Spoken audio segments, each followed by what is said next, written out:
আমরা অত্র কালিয়াদি sub registrar অফিসের সাব রেজিস্ট্রার খায়রুল বাশার ভূঁইয়া পাভেলের বিরুদ্ধে তার ঘুষ, দুর্নীতি, অনিয়ম, স্বৈরাচার এবং মিথ্যাবাদী একজন সাব রেজিস্ট্রারের বিরুদ্ধে আমরা গত 2 মাস যাবৎ কলম বিরতি ইতিমধ্যে আপনারা দেখেছেন।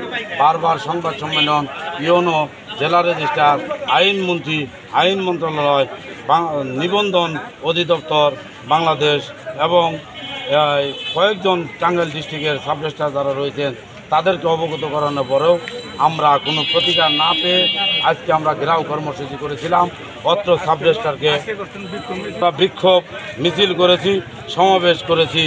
তাই আগামী দিনে আমরা যতক্ষণ পর্যন্ত এই কুলাঙ্গার সাব রেজিস্ট্রারকে প্রত্যাহার এবং তার বিচার না করা হবে ততদিন পর্যন্ত আমাদের এই আন্দোলন চলমান থাকবে এবং আরও বেগবান আন্দোলনে আমরা রূপান্তরিত করব। সেই সাথে আমরা অন্তর্বর্তীকালীন সরকার প্রধান জনাব মাননীয় ডক্টর ইউনূস সাহেবের কাছে আমরা আবেদন রাখতে চাই, অত্র ঘুষখোর, দুর্নীতিবাজ, অনৈতিক, চরিত্রহীন এবং স্বৈরাচার সাব রেজিস্ট্রারকে অতি বিলম্বে আমরা আমাদের এই সাব রেজিস্ট্রার অফিস থেকে প্রত্যাহার করা হোক। আরেকটি নতুন সাব রেজিস্ট্রার আমাদেরকে দেওয়া হোক, যাতে কালিয়াদির জনগণ হয়রানির হাত থেকে রক্ষা পায়। তাদের মেয়ের বিয়ে, তাদের ছেলের বিয়ে, অনেকের বিদেশ যাত্রা এবং চিকিৎসা অনেকের বিপদের মধ্যে আটকে রয়েছে এই অত্র সাব রেজিস্ট্রার জেলায়। এই অত্র সাব রেজিস্ট্রার প্রতি দলিলে 10,000 টাকার ন্যূনতম ঘুষ দাবি।